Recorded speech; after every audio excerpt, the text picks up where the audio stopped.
Hi, welcome to this DCP Web Blender 2.8 Eevee Audio Visualiser tutorial. So in today's tutorial, we'll be creating, let's just pause this, we'll be creating this box animation. So what we've got here really is a set of boxes. It's like these cubes all stacked together in this uniform shape. And as these particles float up, the music will start to play and then the boxes will interact with the music. So it's almost like an audio visualization. So let's play this and have a quick listen to this, and we'll play it for a few seconds, see what's going on, I'll explain, and then we'll build it.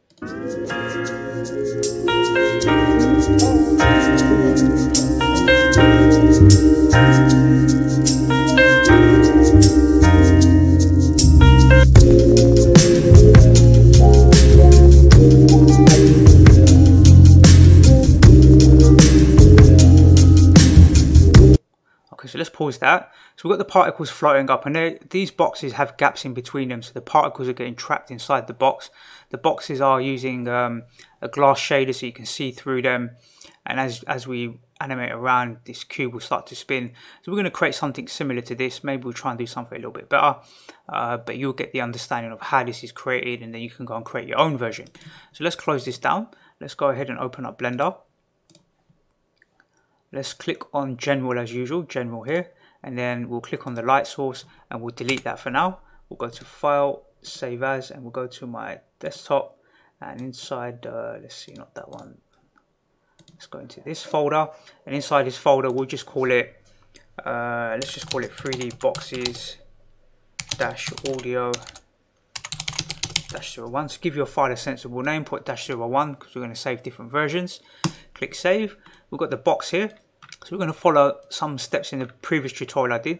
So just pan around to the side so that you see the red axis this way and the green axis this way. We'll click on the box here, we'll go to the modifier, and inside the modifier we'll click Array. So we're going to use the Array Modifier, and we're going to set this value to 1.2. What does that do? It just simply puts a gap in between, and maybe this time, in my previous example in the demo, I used 1, 2, 3, I think I used 5 boxes across. So maybe in this one we'll use 6, right? So we'll use an even number. So let's try 6 this time. So we've got 6 boxes like this. You just type in 6 here on the count and set that to 1.2, and then you've got 6 boxes like that. Click Apply, and then go back to the modifier and add another Array Modifier. When you add it, it always leaves this default as this value as 1. So we want to set that to 0, and this time we want to stack the boxes going vertically, which is on the Z axis, right? So X is on the red, Y is on the green, and vertical axis, like you see here, the Z, that's the vertical. So we set that to 1.2. Now we're stacking them tall, and we want to stack them 6 high as well, 6 by 6. Click Apply. Then we can just pan around to the side a little bit. Not have to do that, but it just makes things a little bit easier to see. We'll click Array again, and this time we want to stack them on the Y axis at 1.2, and we want to set the X axis to 0. So now we're stacking them going this direction, and we also want 6 here as well. So now we've got 6 by 6 all the way around. Click Apply. So we've got this nice little cube shape going on here, and we want to get the center point. So down here you'll see a little orange dot. Because we created the first box, or Blender creates that first box, the center point is in the middle of that box, and we want to bring the center point to the middle right here where my mouse cursor is. So to do that, we just go to Object, Set Origin, Geometry. So this shape is the geometry, and we want to set the geometry to the origin. Click that, and then that puts that right in the center. So this center point is now in the middle of this cube, or all of these cubes. So let's press number 3. That takes us into right orthographic, and we can click on the Move tool. And when we click on the Move tool, all we want to do is grab these boxes and bring them 1, 2 boxes. So 2 of these little square boxes. It's just if you move something by accident, just press Ctrl Z and then Ctrl Z again, and it will move it back to its original place. So we want 2 boxes above the floor. We'll middle mouse click and pan around. Let's our camera is buried inside of this cube, right? So let's get the camera outside of the cube. So let's click on the camera. You can see it's like just here. And we really want to pan around to this side, right? So let's just drag the camera out a little bit and drag it back. Let's drag it to there. So let's set up our camera now. Might as well do that now. So try and get your cubes facing forward like this. Doesn't have to be perfect because we'll sort that out afterwards. Press Ctrl-Alt-0. That brings the camera to what you can see, the perspective view. So the camera can see what you can see now from the viewport. and we want to click on the camera, go to its settings here, and then we just want to bring that up, right? But let's set the rotation to 90 degrees, and then let's bring it down, so then it will be nice and flat sort of shape like this, or pointing like this. The y-axis set it to 0, the z-axis set that to 0, and the z location set that to 0. That centers out the camera really nice, and you'll have even gaps at the top and the bottom, and it'll look something like this. But we want to bring this back a little bit, right? Let's bring it back, and let's bring it up a little bit. In fact, we'll bring it, yeah, let's just bring it down, something like this. It doesn't have to be perfect, but something like this for now. That's just temporary camera place, right? Let's just pan around and look at these boxes. Let's click on them. Let's go to File, Save. Go to File, Save As. Someone mentioned to me that I was wasting energy. I can just press this plus button here to change it to 2. And they're right. So thank you for that little tip. Whoever gave me that on YouTube. Someone wrote in the description, because I used to just go here and type in 2 and type in 3 right here, but you can just click the plus button here to increment by 1 and then click save. There's a little tip to save you some time, and it's saving me some time, so that's a good thing. So the next thing we want to do is set up our HDRI lighting. So let's go and do what I usually do. We'll minimize this, we'll open up this folder on the desktop, and we'll go to the browser, and we will go to let's go to HDRI Haven. You can pick any HDRI map you want. I've already made a folder here called HDRI. So what I suggest is when you start using Blender and use it on a regular basis, create a folder called audio, create one called HDR, and create one called video, and then just use that as almost like a master sort of folder template. You can just make copies of that, and you already have everything set up inside the directories and whatnot. So let's click on this HDRI folder. Let's click on this Browse 200. I'm going to pick the usual one I pick, which is in nighttime, which is this Shanghai one here. So I'll put a link to that in the YouTube description. Let's make a quick note here. Notes. So I'll put a link to this in the YouTube description. I'll click on 4K. We'll download that. We'll open up the HDRI folder and we'll drag and drop that in here. And let's pick another one as well. So we'll move back. Let's have a look at clear. Let's take this one here. So I'll put a link to this in case you want to download that one as well. And we'll click this 4K download. So let's download these two. You can download and experiment with as many as you like. We'll close this. Let's go back to Blender here, and we'll go to our shading. And in the shading, we'll zoom out a little bit. Let's just zoom out here a little bit. You don't really need to do this, but I kind of like seeing the cubes like this. Then we can click on the render view here, and we can just drag up here, something like this, and then go to the world settings, click on the background, and just delete it. Hit the delete key. I'll zoom in here a little bit for you, and let's just set up a HDRI map. Hopefully you've been following my previous tutorials and you'll know how to do this. It's pretty straightforward. So Shift A, press Shift A, and insert a where are we? Volumetric texture. Then Shift A, import will be a texture coordinate. Then Shift A, vector mapping. So connect the generated to the vector, vector here to this vector, and then connect the color to the surface. Click open, go to your HDRI folder. I'm going to click this sunrise one first, and we'll check that out first. So this will have some different coloring compared to the demo one I did, but in the demo one I used this HDRI background, the Shanghai one. So let me try something different today. So we've got this one here. Let's click on the layout. Let's press Ctrl S to save, and we'll go into our rendered view, and we want to surround this cube with a sphere to block out the HDRI background. So let's press Shift A and insert a UV sphere. The sphere is right down here at the moment. So let's press number 3. Number 3 takes us into right orthographic, and that will allow us to simply drag that sphere so it sits almost in the middle of all of these objects, right? So now it's bang in the center of all of them. Let's zoom right out, and where's our camera? Let's find our camera. Let's click. Sometimes it's worth clicking on things, you can see where they are. So there's the camera. Let's zoom out a little bit, and we want that sphere to surround the boxes and the camera. So let's click on the sphere. Let's double click on it and call it background. Let's give it a good name. and let's spell it correctly, background. Then press S to scale and scale it all the way out so it covers the camera and the cubes, and then press 0 on your keyboard, and you can see that we can still see this HDRI background. So we need to go to the camera, click on the camera settings here and set the end clipping to 300, and that will cover everything. That will cover that whole HDRI background. Let's click on the background here, go to the material, click new material, and let's double click here, copy this. So just double click, Control C to copy, paste it here where it says material. So the material and the background have got the same name. Click here and set it to whatever color background you like. It doesn't have to be black. I'm going to use black. And then the specular, I'm going to turn that all the way off and turn the roughness all the way down. So we just got a black background now, basically. Let's click on the cubes. And with the cubes, let's see, we want to set these up in a specific way. So let's just make sure we do that right. So let's have a look. So let's click on the cubes. Let's go to the material. So as default, this cube here will already have a material applied to it, yeah? Because when you load up Blender, it creates the first cube and applies a material to it.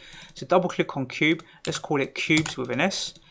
And then just click here and paste cubes. So you're naming your materials the same as what the objects are. So when we click on this little drop down, you'll see background written here, you'll see cubes written here, and it will just be easier to reference them later if you ever need to. So let's set the let's see what we want to do here. First of all, we should go to the render settings here, go to file, save as, click this plus button, make it version 3, and click save. So it's changed to 03 now, and click save. Then we'll turn on bloom settings. We'll turn on the, what else did we need in here? Let's have a look.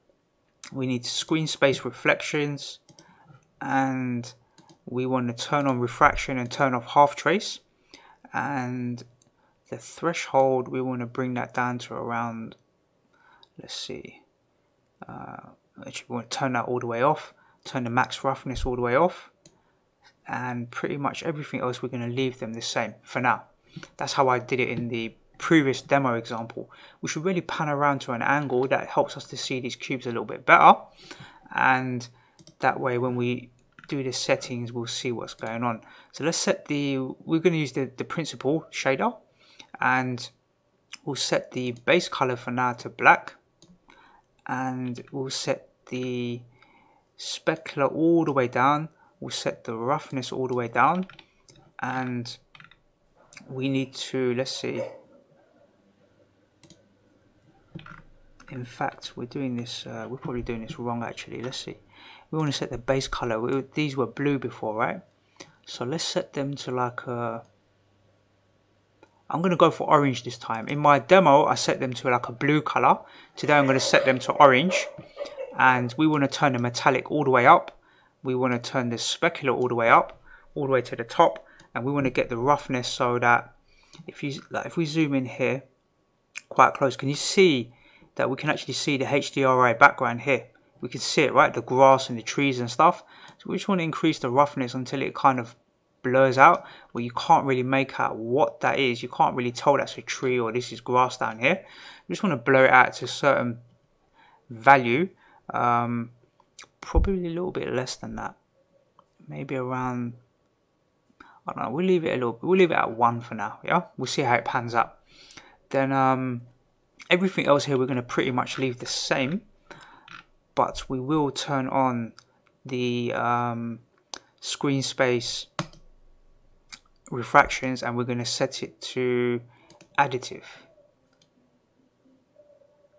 Now you can see we're getting a similar effect as we did in the demo example. So we've got these like see-through cubes, something like this is what we want. You can go and experiment with these settings, play around with them, see what works well for you. It's all about experimenting with Blender. That's how I use it. That's how I learn to make things. Just experiment and see what works. If you don't like something, change it, right?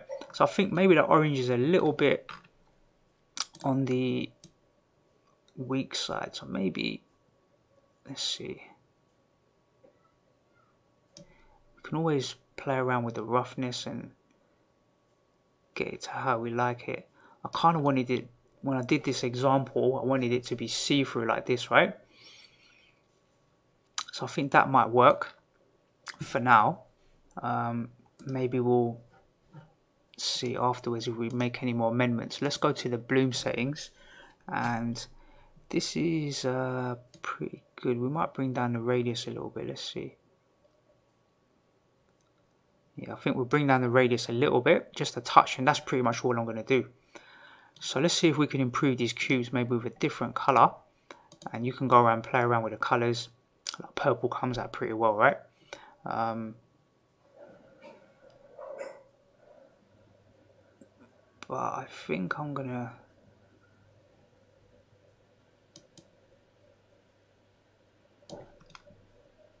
I quite like this color here. So I'm going to stick with this color. You go and experiment, just select whatever color you want. You can play around with the settings to see how they affect the lighting in here. So the metallic, if you turn it all the way up, you see it looks like this. So go and experiment with that. File, save. Now, one thing we need to do is download some audio, right? So let's open up our web browser, and we'll go to YouTube free audio. So we're going to type YouTube free audio, click on the audio library, and you got all of this free music. It's all commercial free, so you can use that and experiment with it. You can use it in your videos, you can play around with this stuff, you can pick whatever music tracks you like. So I'm going to go for, let's see, mood, genre, hip hop, and then I have no idea what this music sounds like, so let's have a play.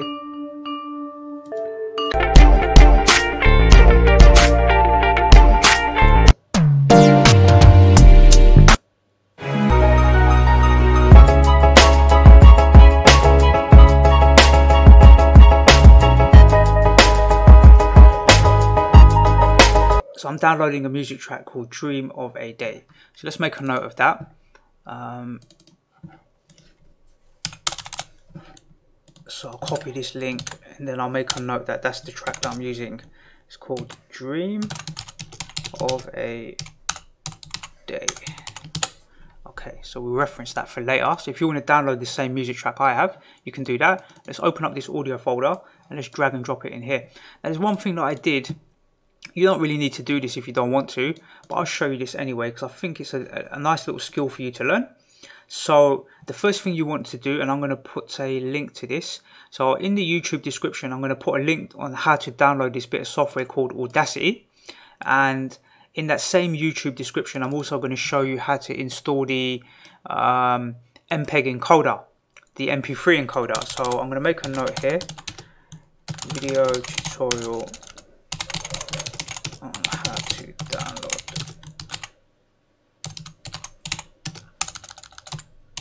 So I'm going to put a few video tutorials in the YouTube description about this software called Audacity, and it's just an audio editor.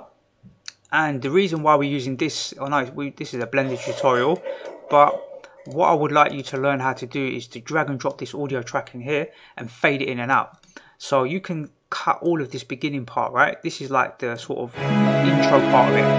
I don't really want that, so I'm just going to use my mouse to select all of this content and then just go to edit, cut, and get rid of it.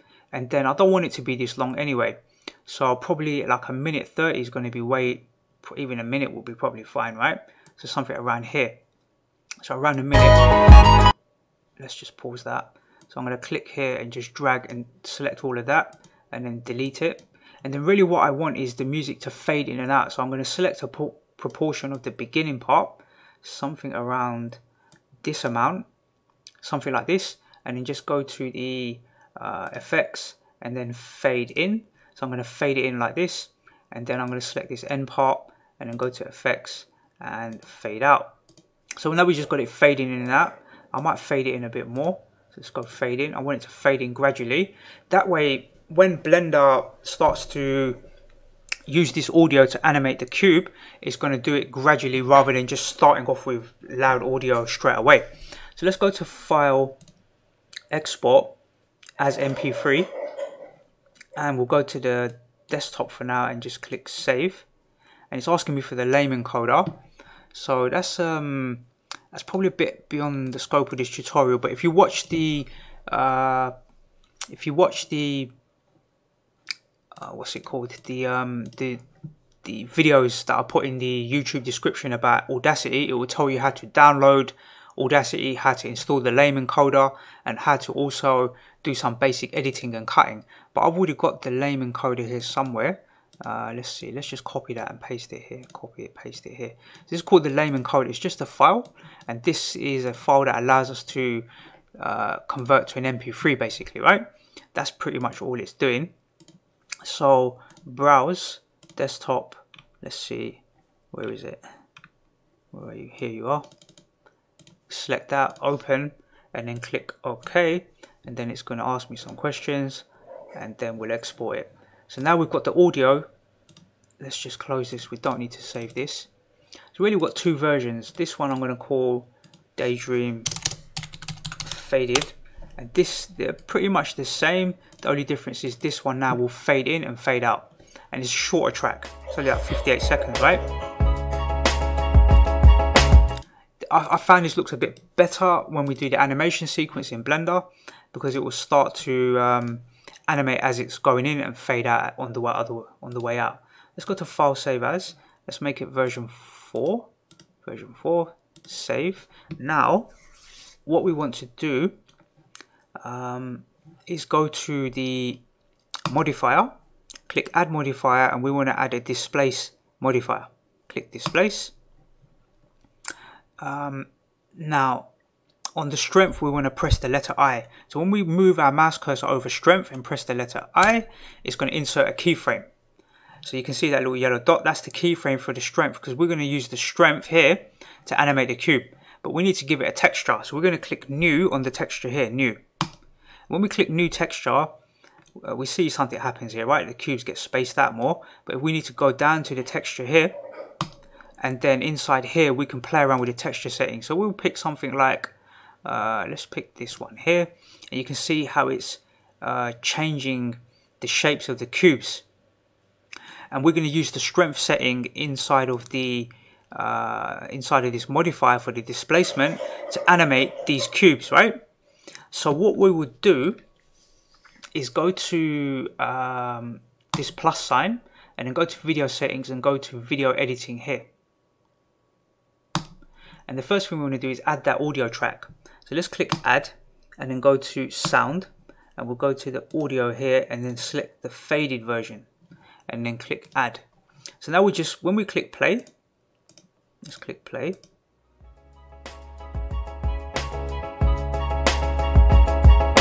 We'll hear the audio, and we want to hear the audio when we do the rest of our work. So let's click on the this little option here. This allows us to change the settings in here, and we want to go to the graph editor here.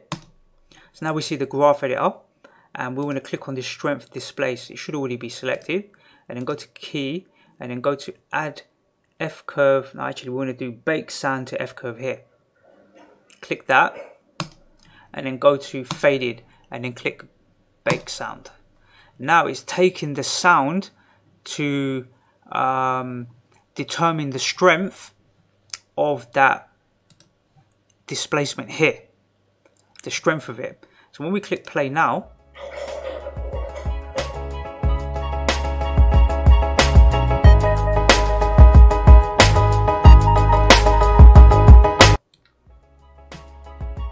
so you should just be able to see that, right? You can see them moving. So we can play around with the displacement settings and the actual texture to manipulate this. But let's do some maths quickly. So the maths tells me we're going to run this at 30 frames a second. Make your life easy, 30 frames a second. And let's open up this folder, and inside the audio, that audio track I think was like 50. Let's see. If you hover over it, it will tell you it's 58 seconds, right? 58 seconds. We're running at 30 frames a second. So if we do 30 multiplied by 58, that means we need 1,740 frames in order to start and end that track. So in here we need 1,740 frames. that will allow the audio to play all the way through. The big problem that I found when I was doing this, when I was experimenting with this, is sometimes in Blender, if you've got a lot of things going on, like you've got this displacement, you've got particles running, and you've got all of these different things playing, you've got audio, and you're spinning this cube all at the same time, your frame rate is going to drop, right? And when your frame rate drops, you're almost scratching your head, because it almost looks like the audio, the actual audio is finishing early before the actual sequence is finished at. So like the audio is finishing here somewhere, but the cube is still moving all the way down here. Don't worry about that. That's just because your computer can't keep up with the frame rate. So the frame rate is running, although you want it running at 30 frames a second, in reality, inside Blender, it's not running at 30 frames a second. It's running much slower. So if we click play, we might even see that. Well, here you can see it's static at 30 frames. So this will be perfect, right? If we play it the right way, it might help. Here it's running at a constant 30 frames a second.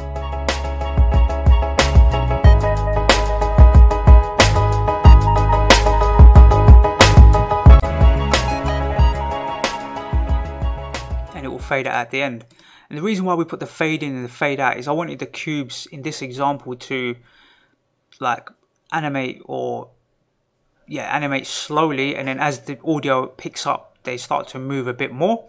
That was kind of the idea behind it. So let's stop talking, let's try and do something else. Hopefully that makes all sense. If it doesn't, then just send me a little message on YouTube description, YouTube comments, and I'll try and help you out. Okay. So let's see, let's press 0, that takes us into the front view, and we wanted to add some particles, but I think the camera needs to be adjusted slightly, so let's do that now. Really we want the cubes to be a bit lower, because we want the particles to flow out of the camera view, and they're going to flow up and hit into this cube as it's spinning. So let's just do that quickly. Let's press Shift A and insert a plane, and then we want to drag that plane down so it's below the camera, right? Then we want to press let's see, we want to do, how should we do this? Maybe we should do this a bit different, I'm not sure. Let's just do it the same way I did it before. So let's press S to scale on the X axis. So press S, then X, and then use your mouse to make that plane as wide as the cube. You can double check that by pressing number 3, right? Number 3 should take us into the top view, but we need to turn off the background to see that. And no, number 3 is not top. Is it number 7? Number 7 is top. So yeah, it would be actually better to have this this plane, which will be our particle emitter, a little bit wider than the cubes themselves. So some of them will flow around the outside of the cube. Yeah. So top orthographic, that's number 7. And then press S and then X to S and then X to scale, and we're going to scale it out so it's a little bit wider. Let's double click on that plane and call it emitter. That will be our particle emitter. We can turn back on the background, press 0, then we're back into our camera view, press Shift A, and we'll insert a UV sphere. So we've got this little UV sphere, drag it out to the side over here somewhere. Let's just zoom in on that. So just zoom in onto this sphere. Go to the settings and set it to 0.5. All the way around, 0.5, 0.5. We want to make it smaller. Then go to the material. Let's click on that sphere here and call it particle. And in this example, I think I'm going to use 2 different colors. So I'm going to click on this sphere here, press Shift D to duplicate, and then drag it across.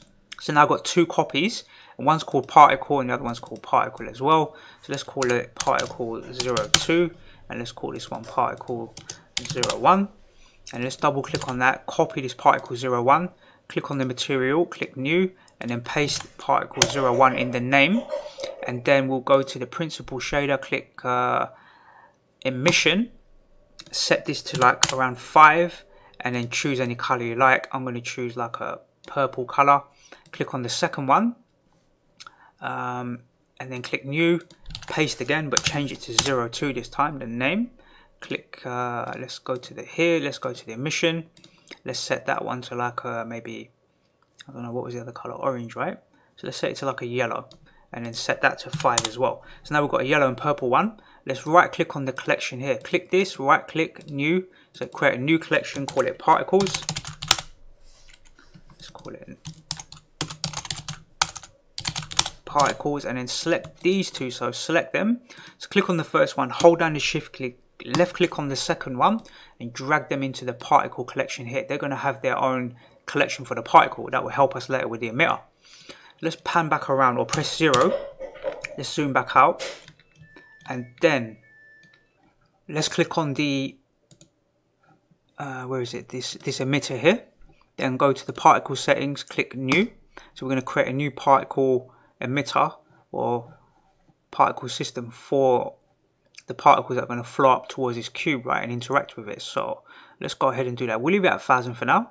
The start time and the end time. So in my demo, I had the particles emit a little bit later. So we're going to start emitting them around frame 300. So let's set the end frame all the way down to around 1650 for now. And then the start frame around 300. So they'll start at 300. That gives us a little bit of time to do something with the cube. Maybe we'll expand it, shrink it, do something. 300 frames is quite a lot. That's around 10 seconds, right? So maybe we should make that probably starting at, let's see, 2 seconds will be around 120, right? No, that'll be 60, because we're running at 30 frames. So let's say 3 seconds, 1, 2, 3. Let's say 90. So we start at 90. That gives us 3 seconds to do something with the cube, maybe spin it, shrink it, grow it before it all starts off with the particles flowing. So we'll click on the emitter. We'll go to the let's see, the render settings here. Click collection here. So in the drop down, click collection. In this collection settings here, click on this little box and select the particles. So it's using this collection here as the particles. Select pick random and select random scale, and then let's click the play button and see if we see anything. So we can see the particles, but they're flowing downwards. We don't want that. So we want them to be going upwards. So to fix that, what we could do is go to the field weights and let's set the gravity to 0.5. And let's go back and play.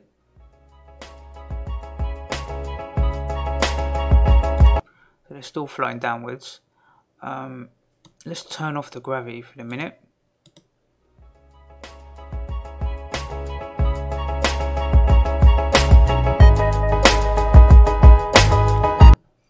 So now we can see the particles are flowing upwards. Let's press 0 on our keyboard so we see what's going on. They're moving way too slow. So let's go to the velocity and we'll set that to around, let's set that to around 4 for now.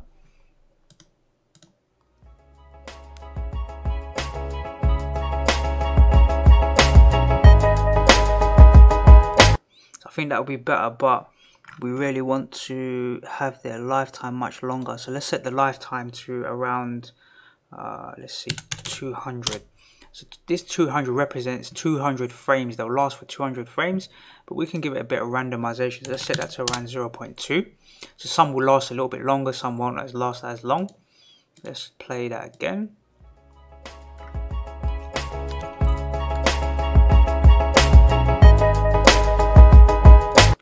So they're just flowing straight up. It looks a bit rubbish. So let's go to the physics and set the Brownian to around 7. Let's set that to around 7, and then these particles are way too small, right? So the scale, let's bring them up to around 0.5, something like this. Then click on the cube and go to the particle settings here, the physics, and click collision here, collision. Let's go back and click play.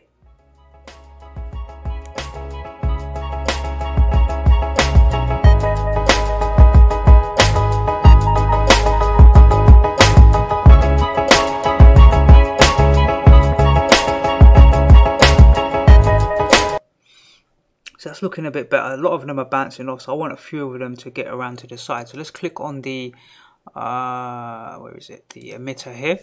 Press S to scale and then X, and scale it out a bit wider so that some of them could get around the side here a bit more.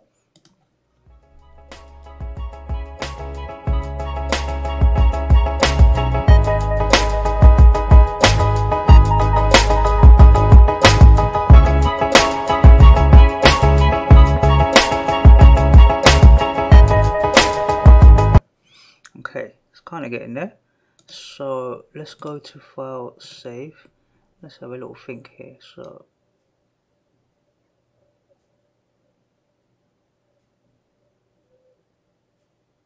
okay, so there's a couple of things we can do that are kind of optional.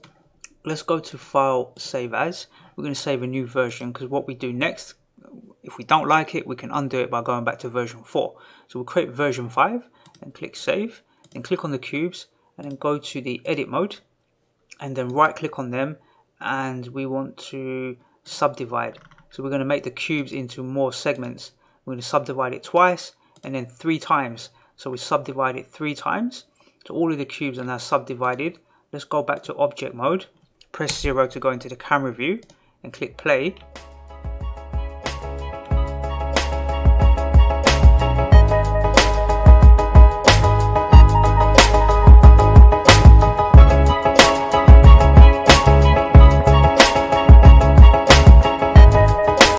And you'll notice my frame rate has dropped all the way down to 7.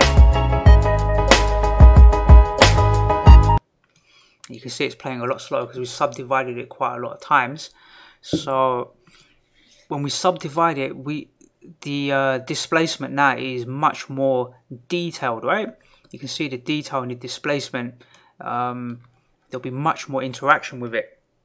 So maybe we subdivided it one too many times. So let's go to File, save that version, go to File, Open Recent, version 4. So we're back to that previous version before we subdivided it, and maybe we'll go to Edit mode and press A to select everything in here, and we'll right click and we'll subdivide it once. Let's see, we need to, why are we not seeing this? Let's have a look. What am I editing? I'm editing the emitter, right? So be careful what you're doing. Go back to it. It doesn't really matter if we subdivide the emitter, to be fair.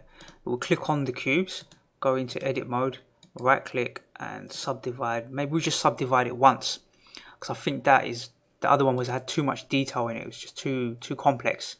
So let's go back to the object mode and click play. I kind of like this.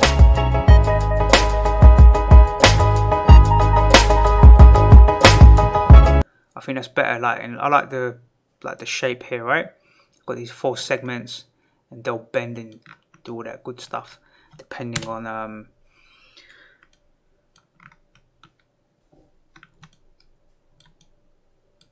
how this. Let's go to the let's see, where are we? Cubes, and then in the texture, depending on how this texture is set up. Now it's really down for you to experiment. You can increase the intensity. You can change all of this. You can really be, and it's all done in real time, right? This is what I really like about this particular method, is that you can go and play around with all of these settings. You can go to here, you can click on something like magic, and then you've got a completely different set of shapes, and you can play around with the depth, and you can really experiment with this now to get all these different types of permutations. So there's like almost an unlimited amount of permutations that you can play around with here. You can really experiment with this and see what works for you. You can do things like this.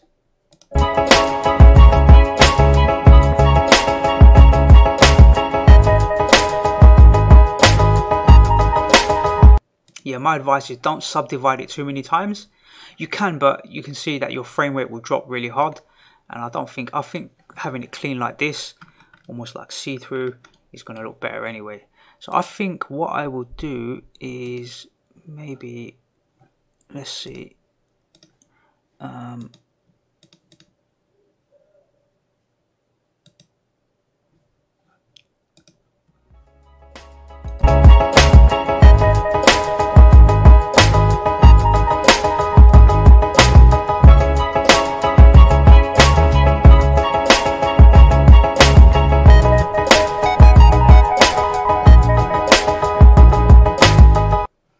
quite like this one. It's having quite a heavy effect on it, right? I think that looks pretty cool. I think it looks better than the last version actually. So let's see here.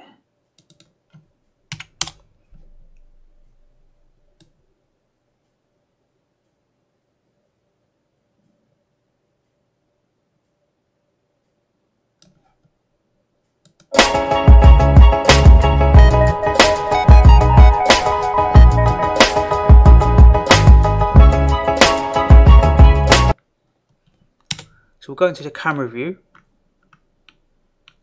Remember, this box is what the camera is going to see, so the camera will never see this particle emitter at the bottom, but it shouldn't. Let's just play this from here.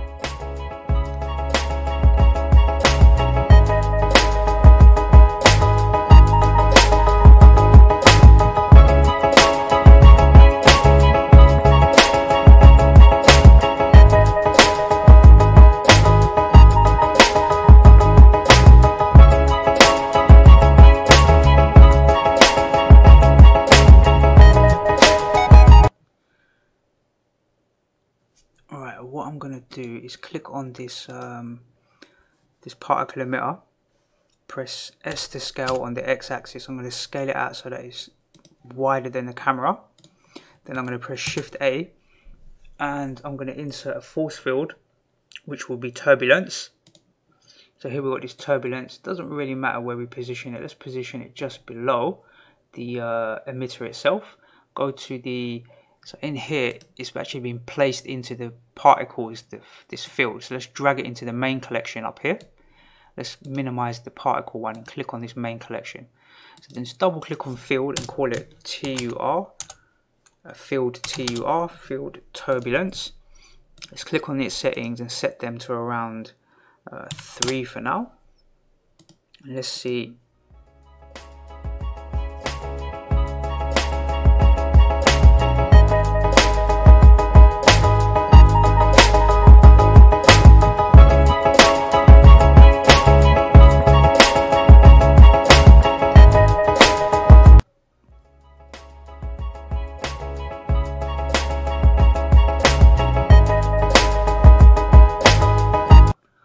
Not sure if placing it somewhere specifically makes a difference. It shouldn't.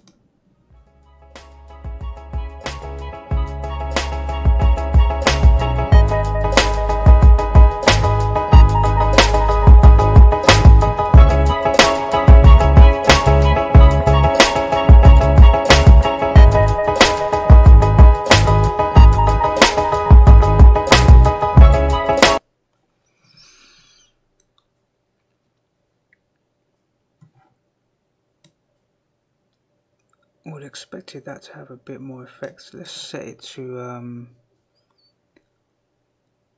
let's try and set it to a vortex. Let's click back and play.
I think that's pretty cool because these particles are now spinning around this cube. So we set the we turned it from field turbulence to vortex. So let's relabel this VORTEX vortex. It's called field vortex and it's set to 0.2. So it's a very low setting, but it just means like these particles will flow past the camera. I'm not convinced with the particle colors, so let's click on the let's see, the purple one. Let's go to its settings. This is the nice thing about Blender, right? If you don't like a particle color, just go and change it. Very simple. we'll click on this other one. Where is it? Particle 2. I think I'm going to make that white.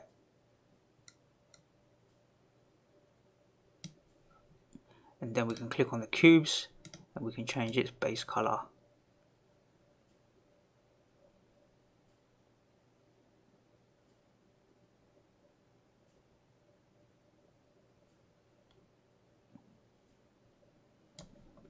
Let's see what that looks like.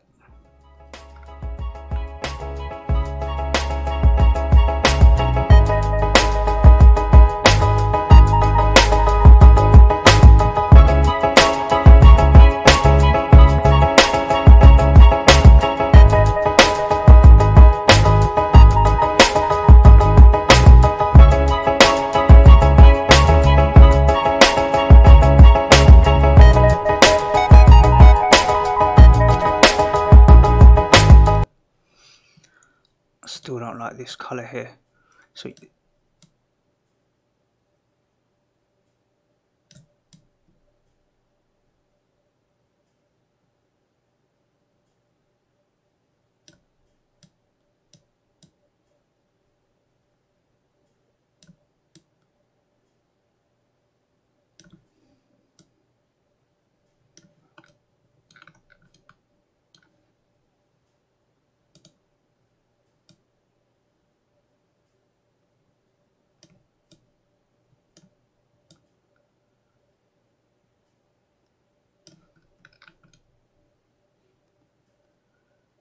that's looking pretty good. So I'll set the roughness all the way down, and let's set the, should it be white? Set the color to like a yellow, so I want the colors to match the particle. And then in here we can change its brightness, right? So maybe something like this will look good. Now it's all see-through and it looks, I don't know, let's try it out.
That's what I like.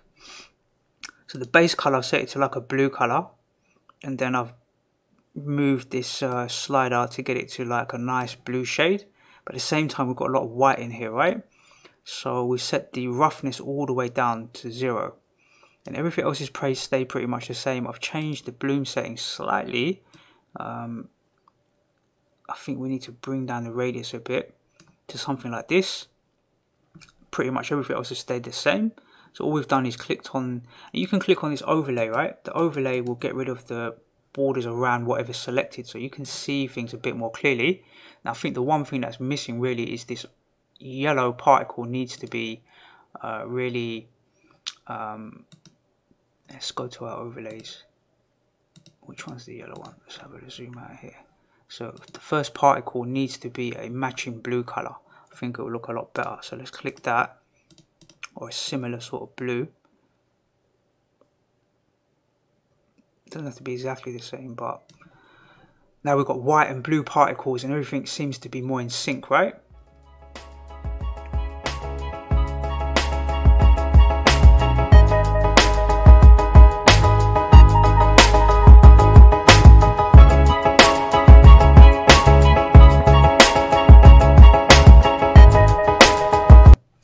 Right, so one other thing I want to do, let's press 0.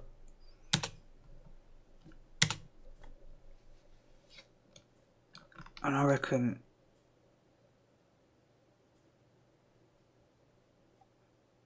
that should be good.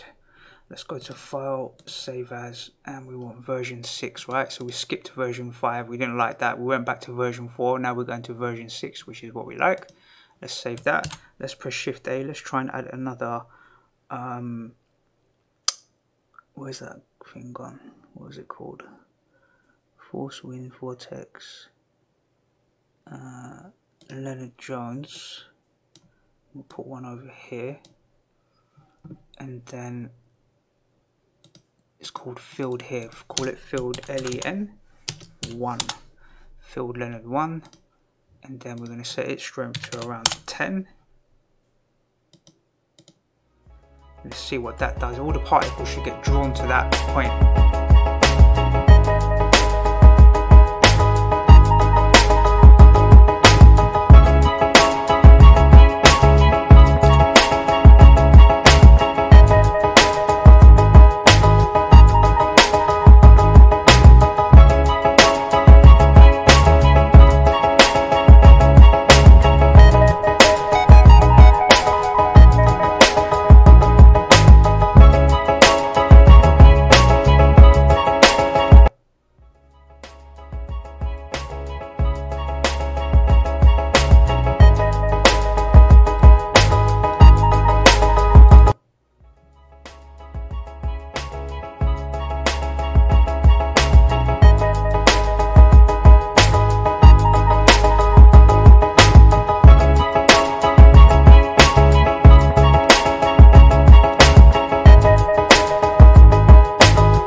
This.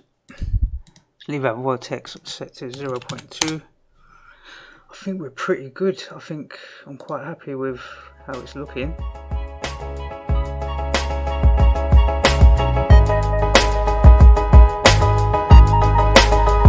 I'm going to leave it like this. I think I'm going to leave it like this.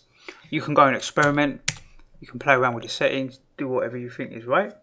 What I might do though, well, what we need to do is animate this camera, right? So we've got quite a few different things we can do here. Let's click this and this. Let's click these two particles first.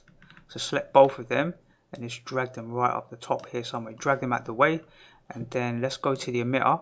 Let's go to the particle settings here, particle, and then in the let's have a look here. In the render, we want to turn off show emitter. We don't want to see that plane in the render view, right? So what I think we'll do, let's see. Okay, what we need to do, on this first frame, we need to go to the scale, hit the record button, go to the emitter, go to the particle settings, hover your mouse over scale and press the letter I. That inserts a keyframe for the scale of the particles. And these particles will get emitted, they're going to do all their things, and towards the end we want to fade them out to 0. So let's see. We should really zoom in here a bit. So use your mouse, will rotate upwards to zoom in, and then use the middle mouse to pan across, and we want that fade running at 30 frames a second. So let's say the particles fade out over a duration of what are we at, 1740. So do 1740. Your number might be different, but I want to fade it out over a period of about 5 seconds, right? So 5 times 3 is 150 minus 150. That leaves me at 1590. So I want to move to frame 1590. That can't be right, can it? 1590, 1740. 1740, that's not the last, yeah, it's the last frame, 1740. Okay, so 1590 will hit the letter I here again to insert a keyframe. So all we're doing is saying between these two durations, between the beginning, where are we? Between the beginning and this point, the particles will maintain their size. Then we'll go to the last frame, so we can click this arrow here, that takes us to the very last frame. We'll hit the letter I here, and then we'll fade those particles out to zero scale. So in theory now, our particles will emit, and as they get closer towards the end here, they're going to fade out into nothing, which is what we want. Let's go back to the first frame, and we had that. Let's go to the let's see, was it on camera? Where did we? Yeah, emitter. So the particle emitter, let's click on the emitter. Doesn't start until frame 90, right? So we've got 90 frames, which is 3 seconds. So from the first frame, we can do anything we want up until 90 seconds. So let's click on the camera, and we'll set a, let's click on the settings here, and we'll insert a keyframe. So we'll press the letter I for the location and the rotation. Scale, we don't need to do anything with the camera. And we're going to move to frame, let's see, here we'll click and we'll move to frame 90, and we'll insert a location. So we'll insert and press the letter I here and the letter I here. So between these two distances, the camera is static at the moment. We probably want the camera to finish here. So this is our last frame, or the end frame for that sequence. Let's go back to the first frame. Make sure you hit the record button. And what we'll do is rotate, let's see, we will rotate this camera. Don't worry about this plane, it's not going to get rendered. Let's press F12 and you'll see the plane doesn't get rendered. So we want to rotate it probably around 30 degrees, maybe a bit more. Let's see, maybe we'll rotate it the full 45. So it's like a diamond sort of shape now, kind of. And we want to center that out a bit, so let's move it on the z-axis. Let's get it so it's roughly in the middle, and then move it back. And as we're moving it back, it's going to go black, right? So let's move it back to around -100. Then go to the camera settings and extend the clipping length, right? Where is it? It's disappeared on me. Let's see.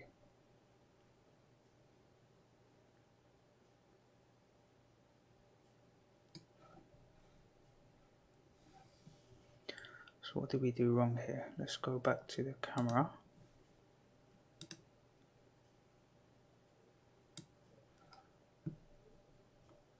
Okay, right. So as we're moving back, what's happening here is if we right click and zoom out, our camera is actually outside of the sphere. So that's why it looked a bit strange. Why is it going black? It's going black not because of the clipping length. So the clipping length was probably fine. It's sitting outside of this background. So let's click on it, and we want to scale this background up. So press S to scale and keep scaling it so it's pretty large, right? What the exact size is 170, just over 177. Yeah. So if we press 0 now when we see inside the camera, or inside looking at the camera view, we should be able to move it back further. without that problem. So let's move it back. I want it to be quite small, and I want to rotate the camera on the y-axis so that it's almost like 45 degrees, right? Like this. So in theory it should float in. Maybe we'll do like where is it, 45. Maybe we'll set it to minus 45. Let's set it to minus 180.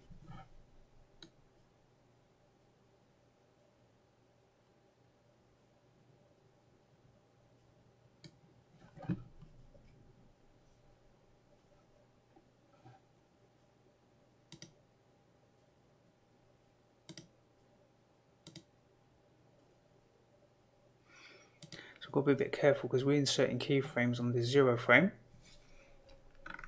So if we zoom right in here,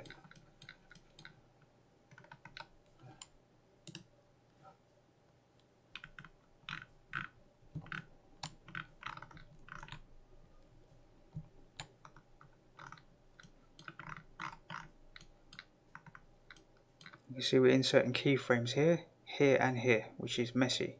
So let's right click on, let's click on this one here, then hit the delete key. We don't want that. This one here, this one here. So let's click this one, delete. Let's make sure we're on the first frame here, frame 1. Then set your keyframes. Just take your time, do it right. You'll have less headache. So that's quite a simple transition really. Let's rotate this a bit more. Let's see.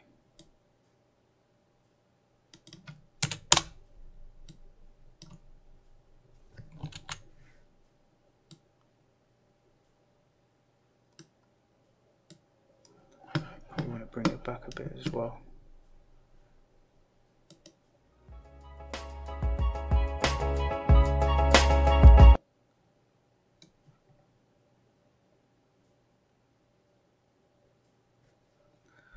I think that will be okay.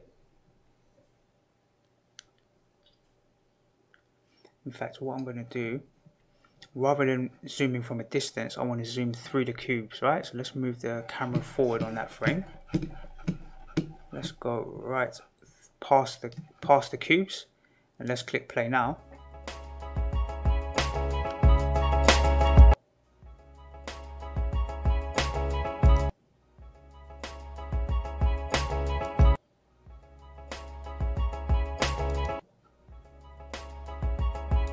So instead of having the camera right back away from the cubes, we're going to go actually past the cube, so it zooms through the cubes. So that's going to look a lot better, right?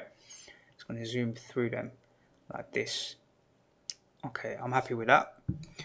So let's pan across, and we can use our mouse wheel to rotate out now, because we've got a lot of keyframes here, or a lot of distance to cover. So let's save this.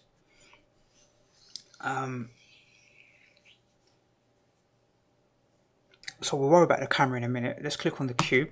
At the moment, the cube doesn't really rotate, and we don't want it to do anything until frame 90. So let's press the letter I for the location and the letter I for the rotation here, and maybe even for scale. So let's do rotation, location and scale, iframes, keyframes here. So hit the letter I. Let's go back to the first frame and do the same. So we insert keyframes here as well. Then we can click this button here, and it says jump to the next keyframe. So we'll move straight to that next keyframe. And then really what we want to do is go to the very last keyframe, or the very last frame, which is this frame here, and insert a keyframe here. So press I and I here to insert a keyframe. And on this frame here, we want to rotate the cube. We need to decide how much we're going to rotate it. And it was 58 something seconds, right, in total. And we used 3 of the seconds up. So let's just double check that. In here we have 58 minus 3 is 55 seconds. So if we wanted to rotate it, let's just do the maths, right? So we would probably want to rotate it once every 2 seconds, let's say. So 55 times 360 equals 19,800. Divide that by 2 would roughly give us 9,900 degrees, which would be roughly 1 rotation every 2 seconds. Roughly, it's not quite right, but it will do. That will be pretty good. So in here, let's see, we want to rotate it on the z-axis 9,990 degrees. So at the beginning it won't rotate. I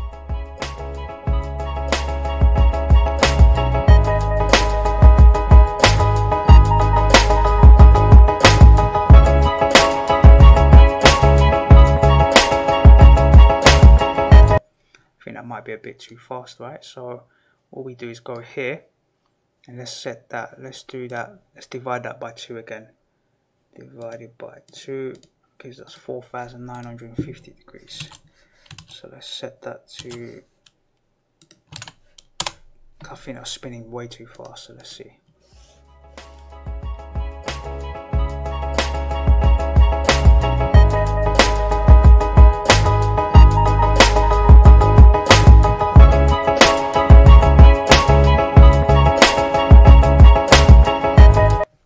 Still think that's too fast, so let's divide that by 2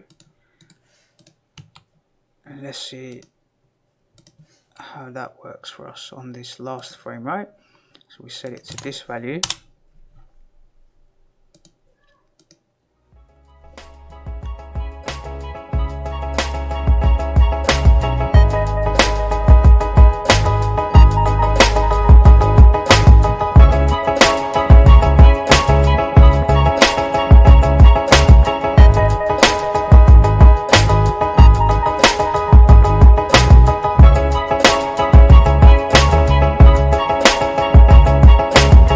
That's okay. So if we take that same value, let's go to the last frame, and on the y-axis we can rotate it this way to that same value. So now it's going to rotate in both directions.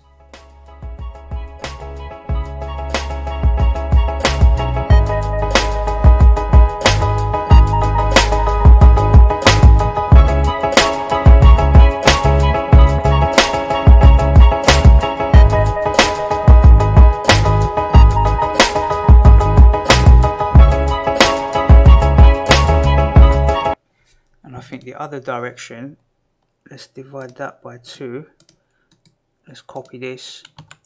I think we'll slow it down on the other rotation. So let's go back to the last frame, and that was on the on this Y.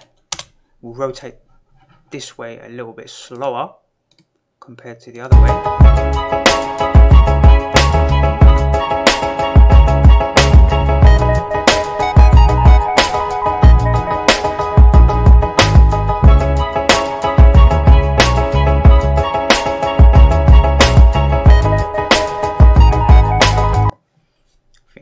Slower than that, so let's divide that by 2.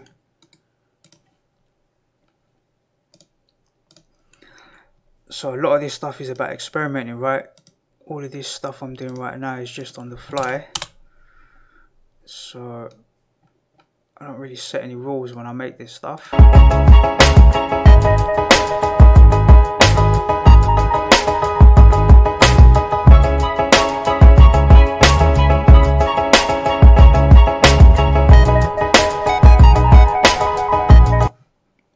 That's much better. Let's go file save as version 7.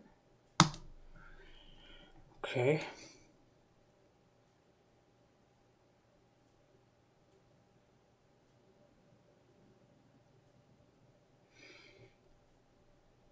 I guess it will make sense that at the end our camera flies back through these cubes, right? Let's let Magic do that, right? Let's do that. So let's click on our camera,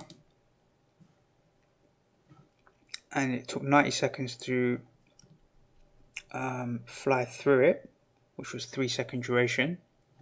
So 740, 1740, right? So let's delete that. 1740 minus 90 is 1650.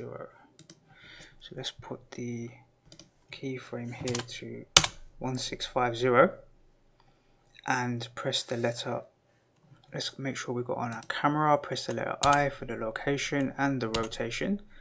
So between these distances it does nothing. Then we'll move to the last frame and we'll press I and I here as well. Then maybe what we'll do is on our camera,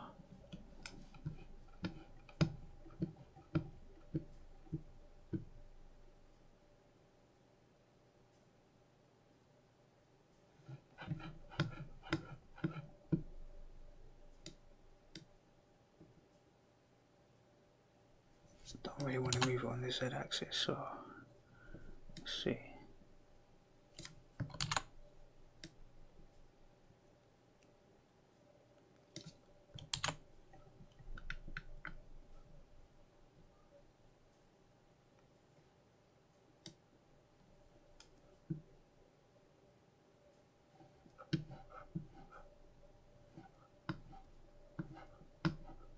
Let's just see what that looks like. Let's go to here and play it.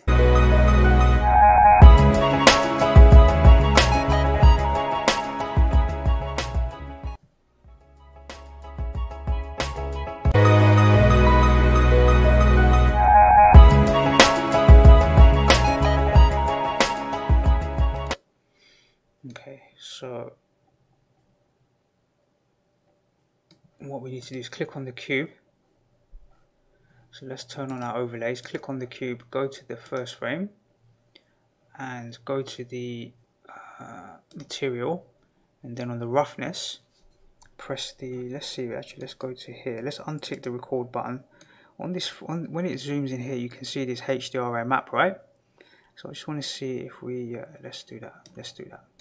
So let's go to the first frame, make sure you're on frame 1, hit the record button, hover over roughness, so click on the cube here, go to the record button, go to the first frame, hover over the roughness and press the letter I.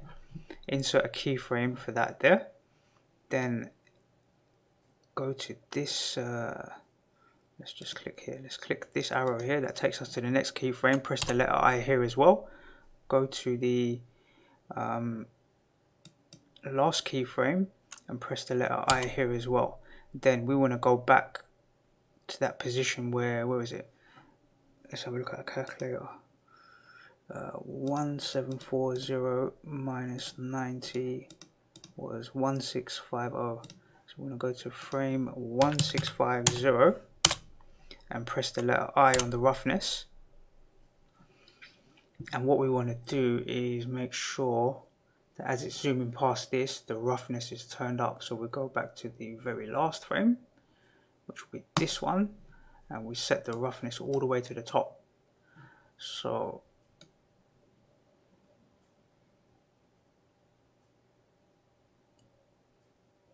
as it's zooming in, we won't see that hdri lighting anymore, right? We won't see like those trees and stuff as it zooms through, because that looked a bit rubbish really. So I think from here it's all good. Let's just make sure.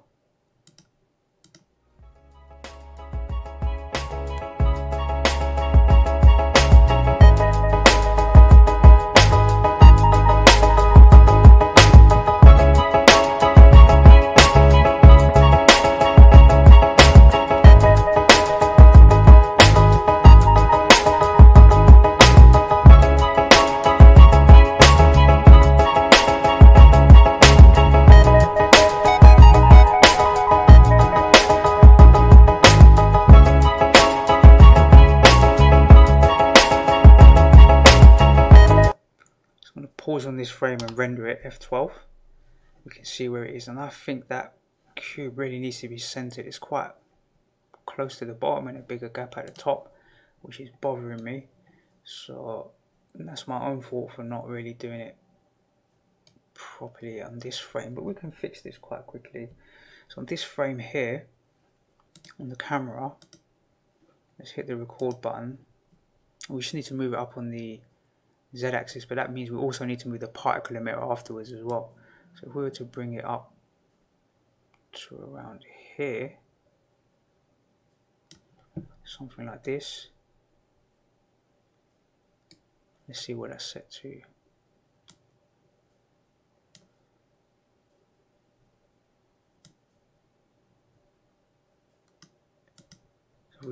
we click here and copy that value, then move to the next keyframe here, and then on the z-axis paste that value, then move to the last keyframe and paste it again. Now in theory it should all be centered out apart from, yeah, and that should be fine anyway. Then this emitter is not really showing in the render, but it's going to start emitting particles. We want them off the camera view, right? So let's click on it. Let's click on the particle emitter. Let's go back to the first one and click on the emitter. Let's zoom out here. We don't see it. Okay.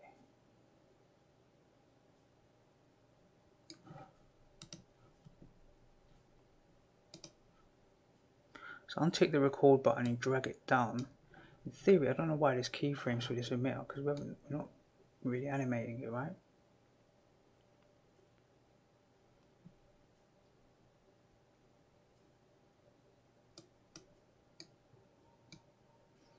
Okay, yeah, okay.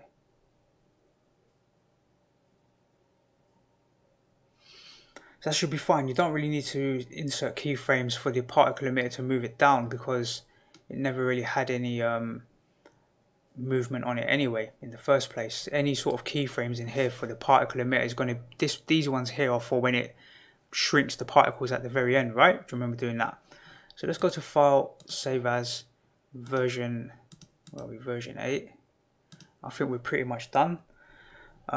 We should always go to the emitter, go to the particle settings, and then go to the cache. Make sure in the render show emitter is turned off. Then go to cache and then click Bake All Dynamics. This will take a little bit of time because it's got to work out all the trajectory and all that stuff when it's bouncing off of this cube and inside the cube itself. So in theory, if we're just going to play it once through.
See these particles, let's have a look here.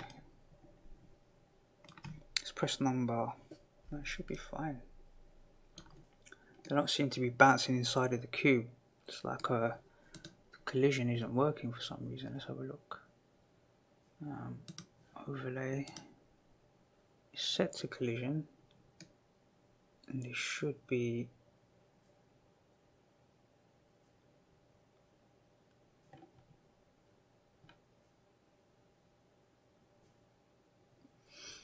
that might be to do with this vortex. Maybe that vortex or something is overriding the collision inside of here. It's supposed to be colliding and it's not. But I'm not going to worry about that too much because I think it looks good with or without. It doesn't really matter. It's directly underneath it, so those particles flowing up should bounce inside of this cube. You're not doing that for some reason, so I might come back and make a version 2 of this, a quicker version.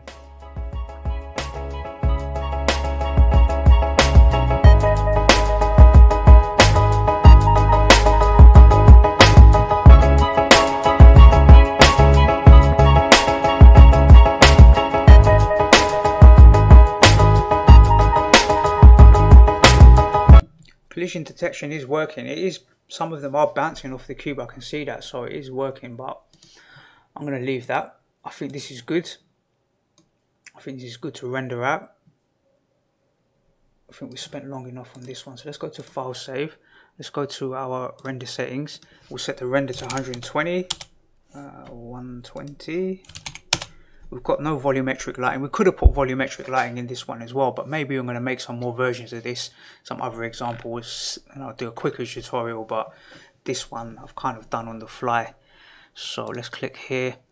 30 frames a second is fine. Let's go to AVI JPEG, RGB, folder, desktop, tutorial, accept, Control S to save, Control F12 to render, or go to render here and select this option, render animation.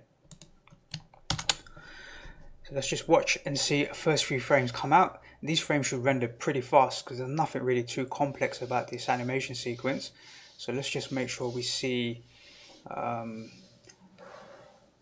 content, and here we can see a problem, right?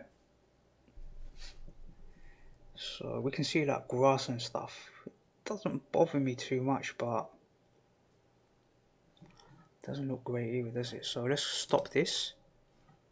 Sometimes you don't see stuff until you start rendering it out properly.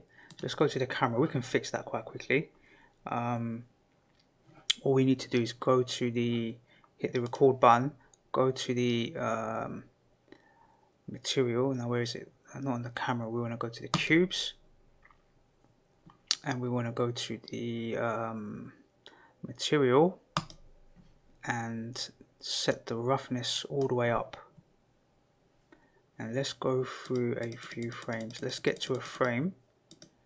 Now it'll be like, now you can see what they look like, right? By the time the roughness comes all the way down, it's past that point where you're going to see any of that, any of those grass and all that, trees and stuff. So that should be good. So let's set this back to 0. So all we did is just put the roughness to 1, and then between those two keyframes it will be set back down to 0 while it's doing all of this stuff, and then it goes from 0 all the way back up to 1 when it flows back through. That's what we've done. Let's file save, Control F12. We'll check it again one more time, make sure we don't see no trees and stuff and grass, and we're good to go. I think around frame 12 we should see that.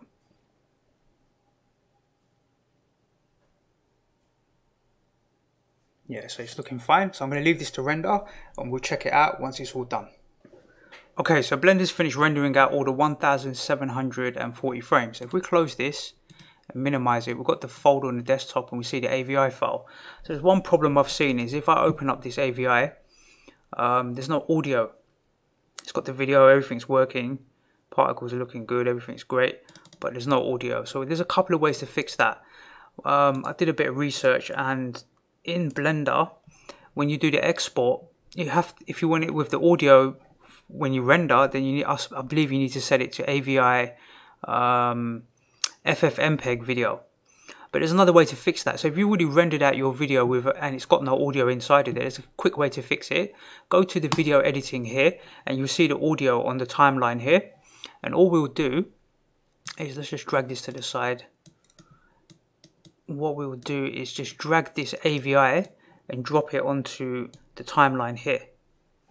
So let's see if we can see that. Here it is. We need to drag it all the way back to frame 1. So you see there's a 1.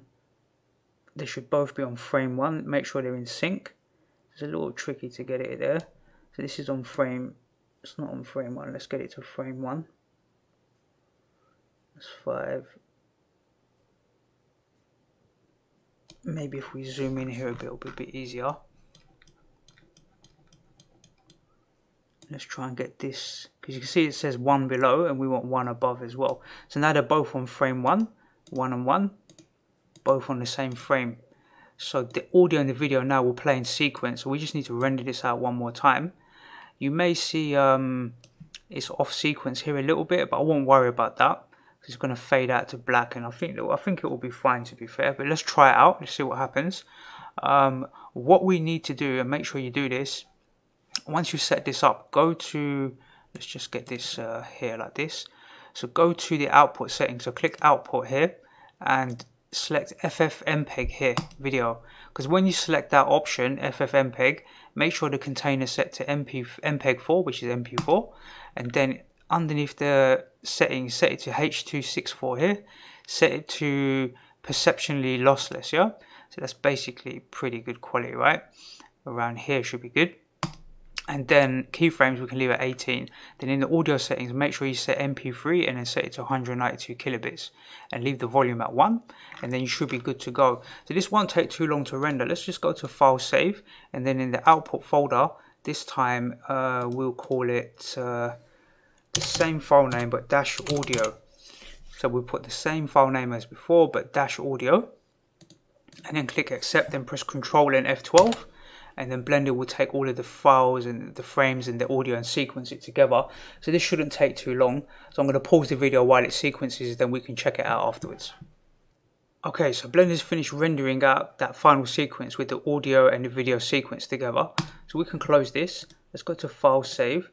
Probably the best idea is go back to Layout. So whenever you load this again, let's go to File, Save. You'll be in the Layout view. We can minimize this. And now we've got this MP4 with the audio. Let's see what this looks like.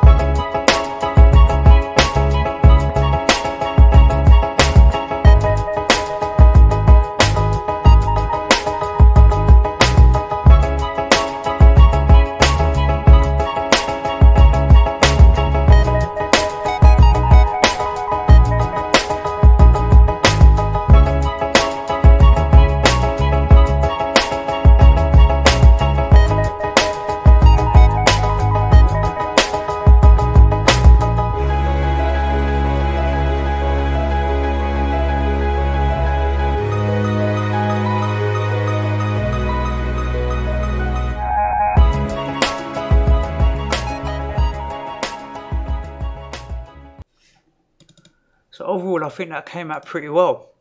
I quite like the way everything worked out in this example. I think it's much better than the first demo one that I built. And again, it will work with any type of audio. It doesn't have to be like hip hop music, it can be anything really. Drum and bass might work quite well.